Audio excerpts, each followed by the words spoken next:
Good afternoon, everybody, and welcome to It Says What with JW3 and Limud, where we come together to bring you unexpected and poignant Jewish content from across the Jewish community every week before Shabbat. I'm Joe Hyman, JW3's young adult programmer. JW3 is the UK's Jewish Community and Art Centre, and we are partnering to bring you this program with Limud, a diverse and inclusive worldwide community of Jewish learning. This series will ask educators, artists, and leaders from across the Jewish community in the UK and abroad to share a surprising piece of Jewish wisdom for our time. You can ask your own questions in the live feed on YouTube or on Facebook below. But today I'm delighted to welcome Miriam Lorie, a freelance Jewish educator. She is beginning her rabbinical training at Yeshivat Maharat this year and has also studied at Pardes and Madreshet Harava. She teaches bat mitzvah students, brides and grooms before marriage, and in a variety of adult education settings. She also co-founded Kihilat Nashira, a partnership minyan in Boreham Wood. Her Jewish teaching builds on 7 years spent working in interfaith dialogue, and a degree in theology at the University of Cambridge. Miriam is also a mum of 2 and lives in Boreham Wood. Welcome, Miriam. How are you?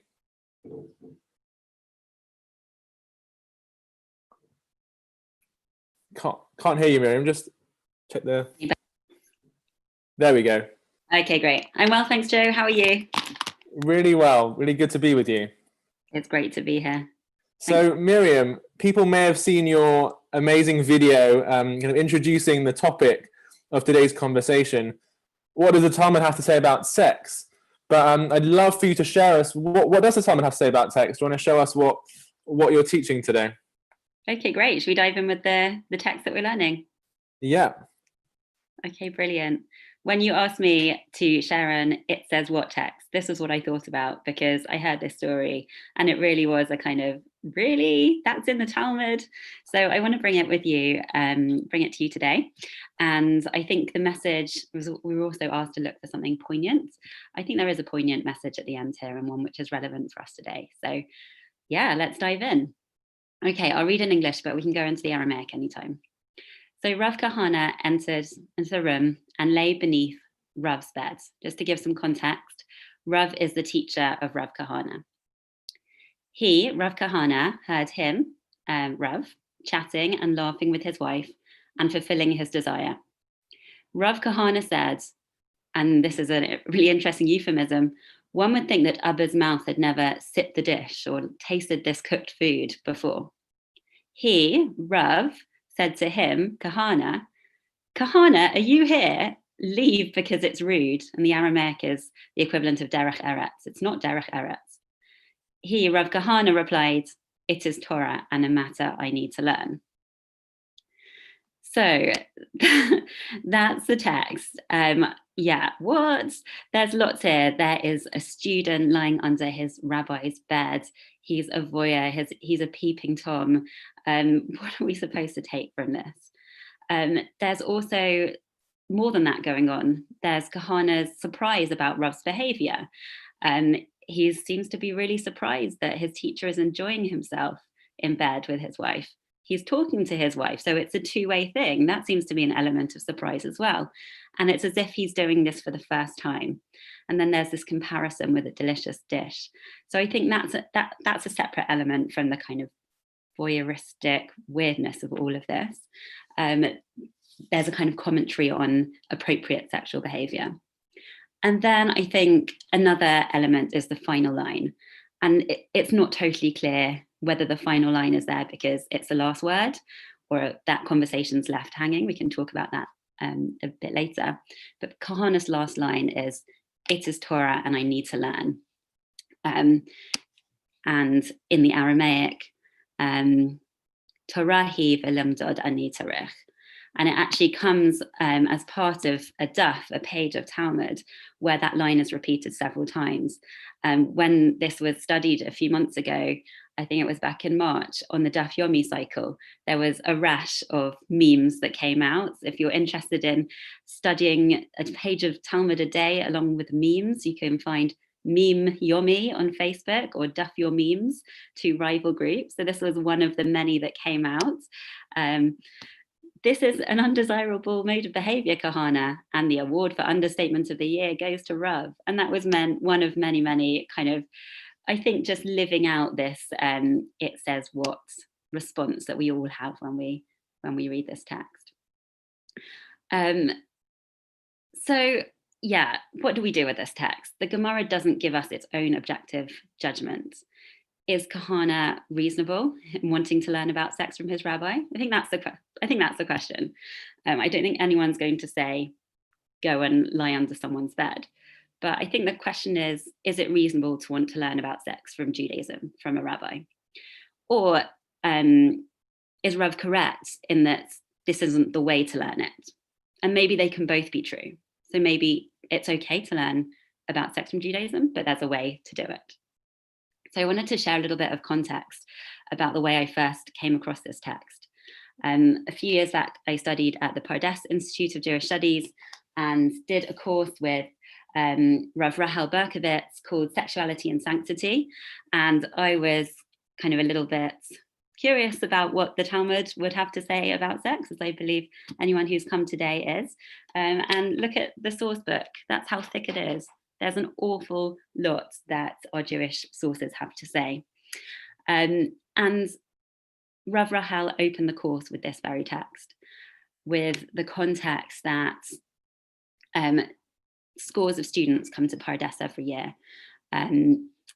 They are people who are interested in Judaism, and they're people who have questions about sex and sexuality. And they come and they have questions and they say, this also is Torah and we need to learn. So I think this brings me to the main point I want to bring about this text. Of course, we shouldn't go into anyone's bedroom uninvited. That is basic. But if we don't teach about sex, particularly with young people, but my context is more with adults, then they'll go looking for alternative sources of information. And it won't be in someone else's bedroom, it will be online.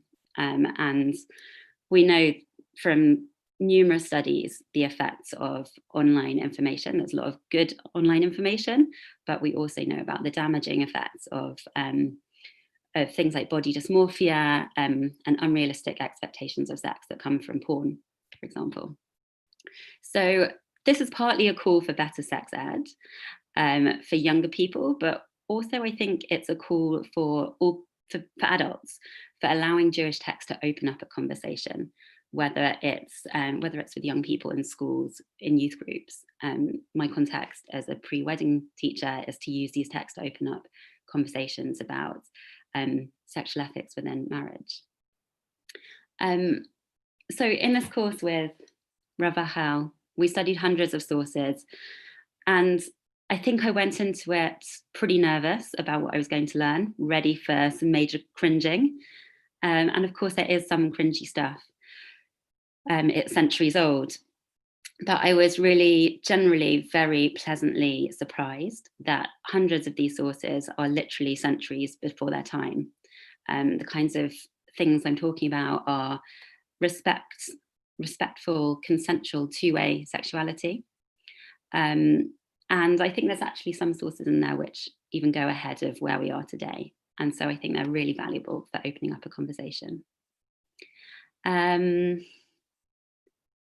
Maybe one more point, and then I'd love to hear what you think and hear your questions and then questions of anyone listening.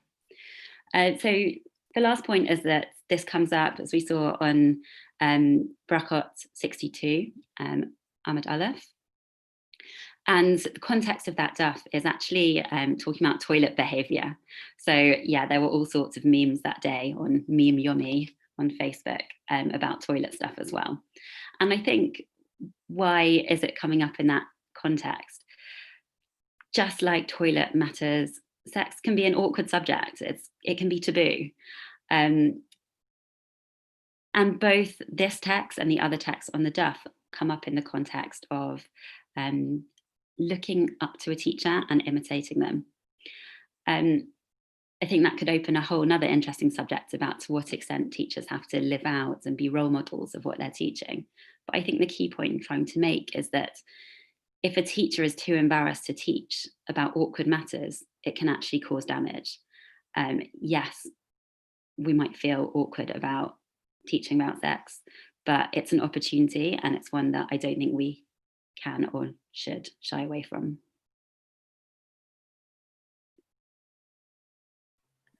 Amazing. Thank you so much, Miriam, for sharing this text with us. It's so important to have these conversations. And I guess for people in the audience, just have a think. Have you ever had conversations about sex with rabbis before? Have you ever had a class like this about sex in Judaism? And has it left you feeling positive or left you feeling negative? Ask questions in the comments below and let us know. I'd be interested to hear from you, Miriam, in the context of this story, which is so complicated. It sort of definitely, as Ollie Davidson puts in the comments, holds rabbis accountable for kind of voyeurism or being peeping toms in some way, but also calls them out at the same time from a different perspective.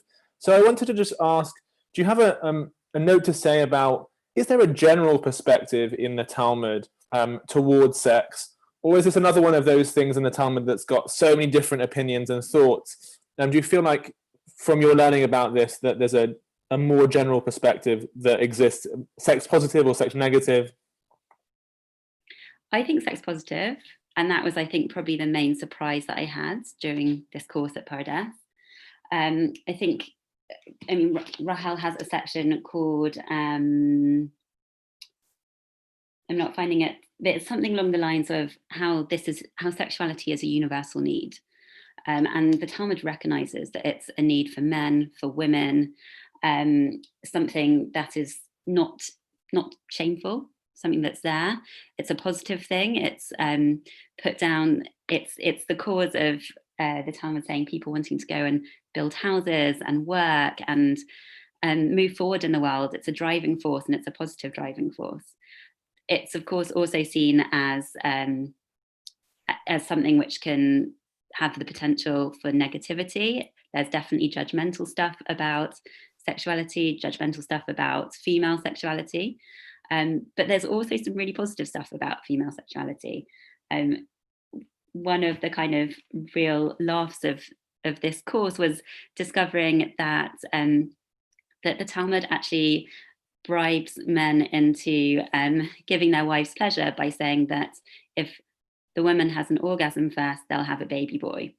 So, I mean, it's kind of in the context of boys being better, but if that's what you need to do to persuade men that they should actually prioritize their wives' pleasure, then okay. What else does the Talmud generally say about sex? Yeah, I think it's recognizing it's a need, it's a positive need, recognizing pleasure as being an important thing for both parties. Respect, consent is massive.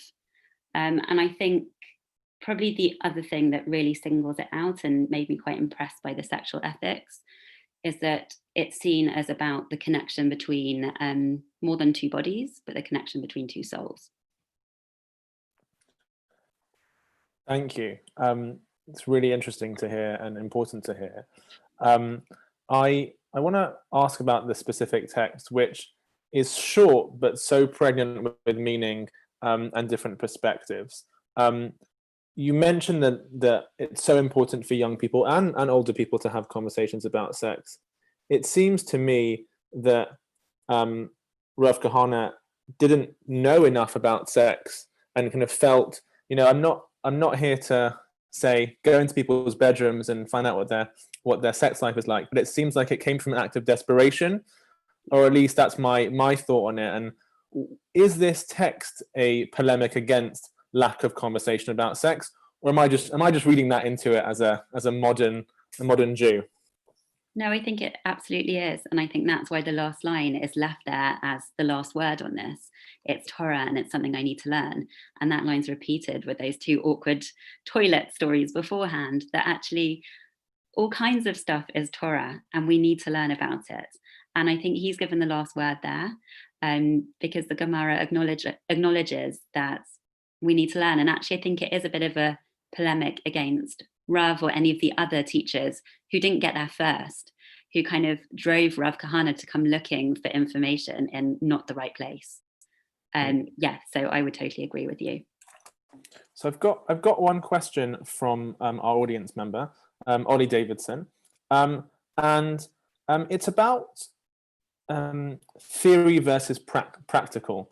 That whether we should just learn about sex from rabbis, from texts in this way, or is there a space in Judaism to learn sex in a practical way? I assume what Ollie is saying, and Ollie, if you hear me, you can correct me if I'm wrong, but is there scope for exploration, experimentation within the Talmud's perspective on sex, to allow for people to learn about their own bodies? Interesting.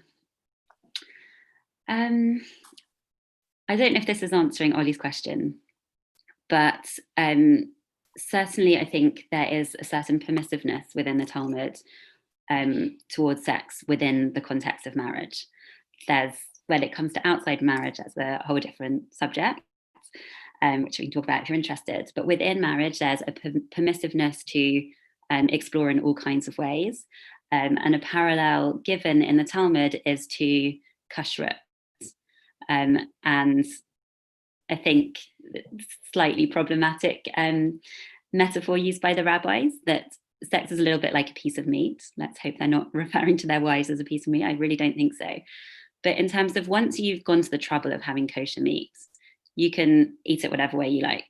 And I think the Gemara actually lists like roasted, salted, boiled.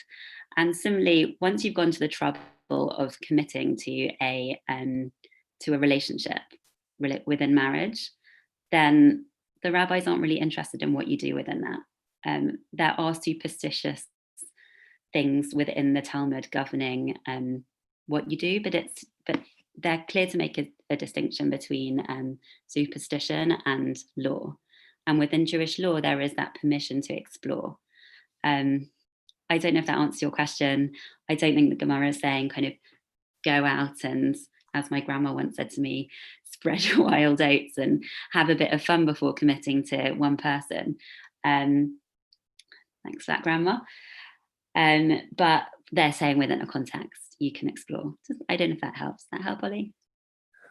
So I think Ollie was asking, it seems from the comments, about general education, but I'm gonna leave that, because I think we can address that and we can have a conversation about when you're teaching different people. I think it's interesting here in terms of sex and hunger as a similar thing in the eyes of the Talmud. It could lead to a conversation about objectification, which I'm sure in some contexts it does do. But it's interesting that both are seen as needs. Equating it with hunger makes it about this need and not a desire or want. Like the Talmud clearly thinks that sex is needed, which is really interesting to me. That's something that I hadn't thought about before this. So I really appreciate that. I'd love to hear about your experience teaching brides and grooms before marriage, and what their awareness of sex is like when you teach them. I'd like to add something to that as well, based on this conversation about sex before marriage, to see if you've noticed a change in how people are speaking to you about that, because there are an increase of different kinds of relationships, different forms of relationships. People in committed relationships who aren't marrying is becoming more common, and different contexts, and also different sexualities. So I wanted to know if you noticed a change from when you first started doing this to now, and just what the general awareness of sex is in those students that you teach, what you've learned.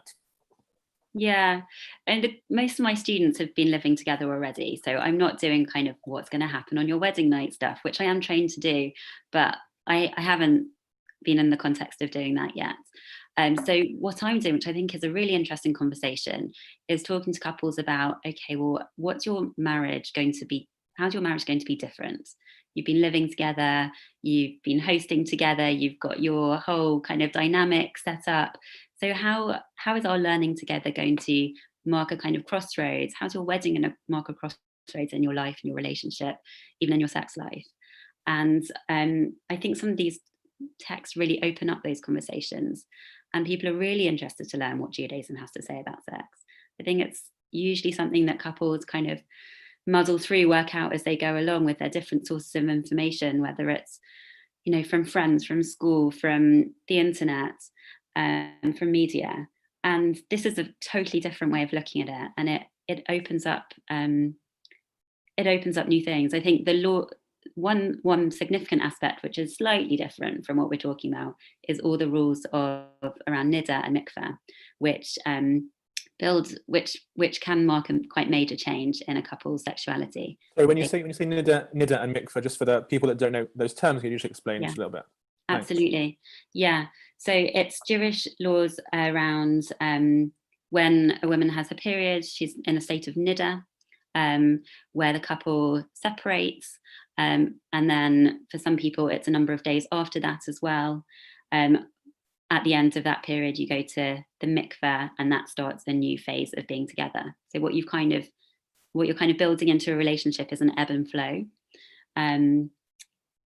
Not just with straight couples. I know gay couples who've taken on this practice as well, because I think it builds in a kind of ebb and flow into sexuality, which is very useful.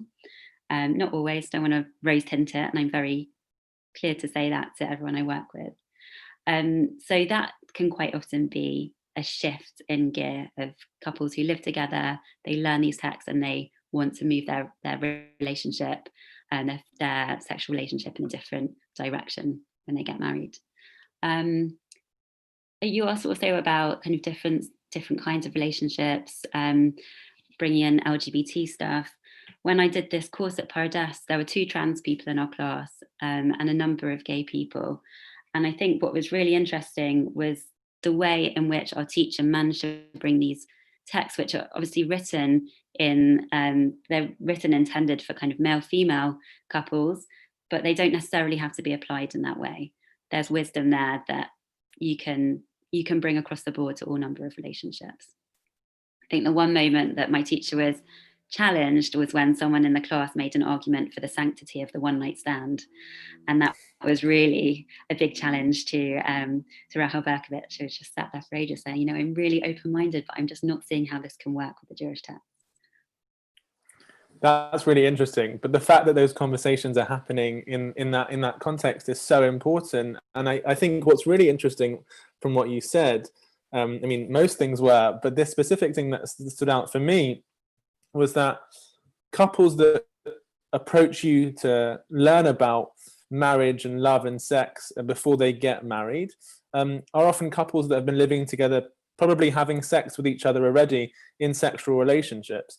And there's something there that says that Judaism does have something to teach about a sexual ethic or a sexual approach that may be lacking. There's still a desire there. I think also it's important to note that it takes a lot for people to come to a rabbi or a rabbinical figure educator and ask about sex, especially given most of us, I'm just talking from my experience, grew up with a lot of shame around sex, whether they're straight or LGBT plus.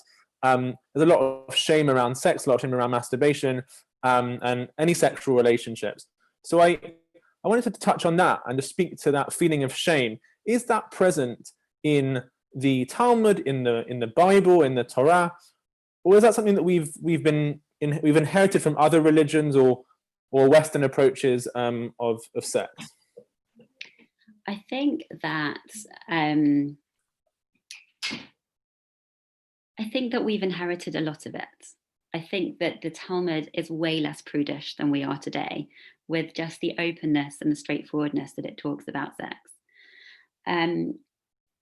I think the reason I'm being a bit hesitant on this is because there's been a massive historic taboo throughout the Jewish sources on masturbation.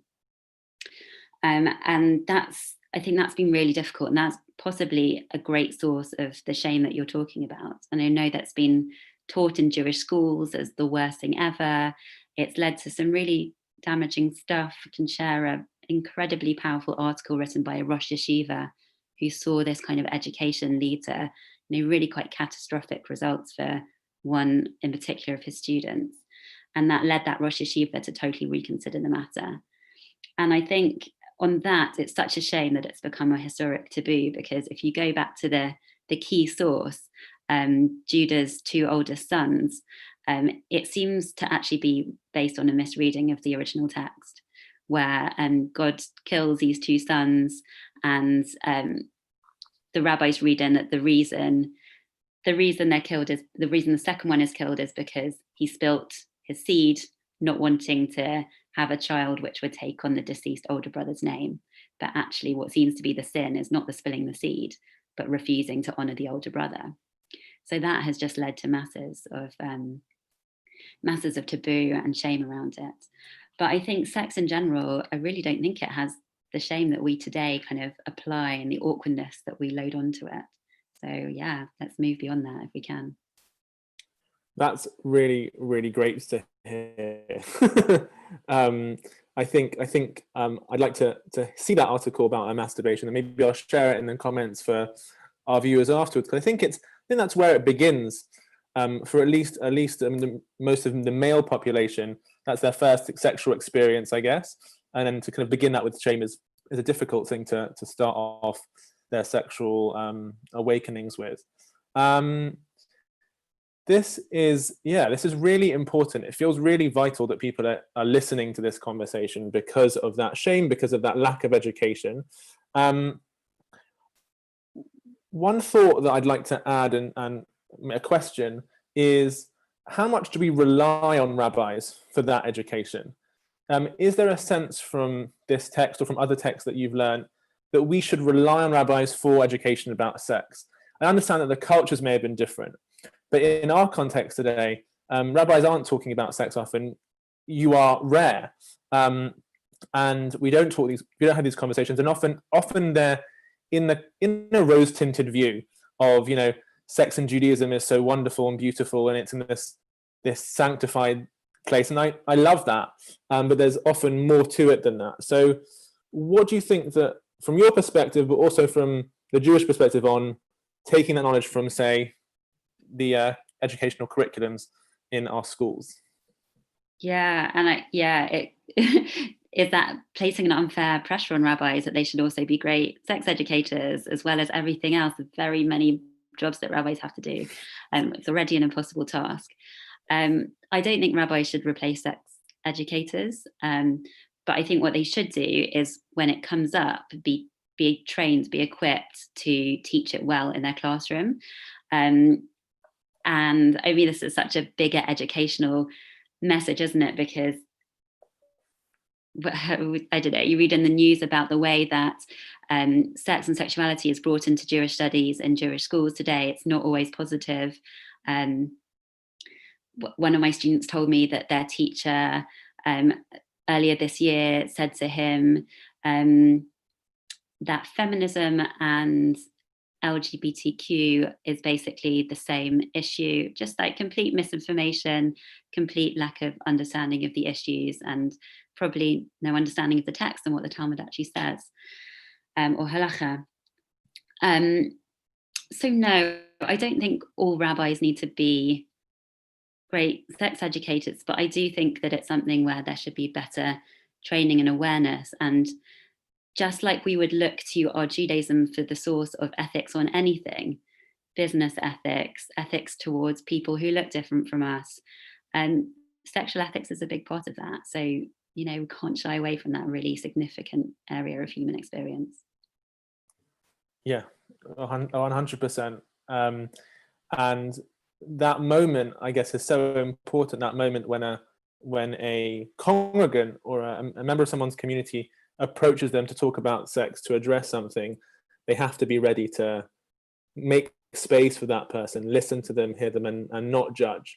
And like anything else, also know when the right point to signpost them onto a professional is. 100%. I think exactly, taking on too much is dangerous.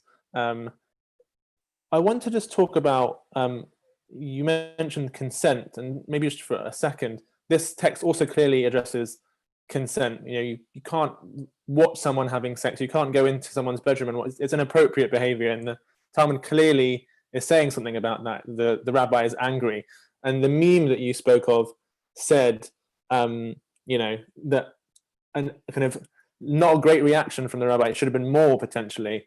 And what's your thought on that? Yeah, it really does seem like a massive understatement. I mean, it makes you ask, kind of, what was it like in those days? Was sex more of a kind of open thing? Were the walls thinner, that actually this wasn't as shocking back then as it is today? Or was this a teacher kind of educating gently and saying, it's not derech eretz, it's not the right way of doing this, rather than kind of, chasing him out with a broomstick, as happens in another Talmudic story, not about sex. Was it, I don't know the answer to that. Why wasn't he harsher? Maybe he was acknowledging something in himself, that actually I've got a responsibility in this too. He's come looking for this information in the wrong place because I didn't bring it to him in the right place. But consent, I think, it's absolutely 100% clear in the Talmudic sources. Centuries before it was, consent was an important or even legal matter in the West. So we were a step ahead of the game there. Great. We've touched on so much in such a small space of time. I'm really sure that our viewers have got a quick journey on how Judaism talks about sex honestly and openly without a lot of shame. And I really appreciate you for that. So thank you so much, Miriam, for joining us today. Such a pleasure. Sorry, everyone. I want to just say to everyone who's watching, this conversation is so important. And we've seen from the comments and from the questions that people care. So please let us know, what are the topics that you think, what does the Torah say about this? What does the Talmud say about this? Comment in the feed right now, one word of what you want to hear more from, and it says what. Because this is clearly an important conversation that needs to happen, and there are so many more like it. So let us know in the feed, and we'll do our best to make sure that we get educators like Miriam and all of our other educators that come on this show to share something insightful and poignant about unexpected content in the Torah. Shabbat Shalom, everybody. And thank you, Miriam, once again. Good luck with your rabbinical studies. We look forward to welcoming you back in a few years with your ordination. Thank you so much. And Shabbat Shalom to you and to all the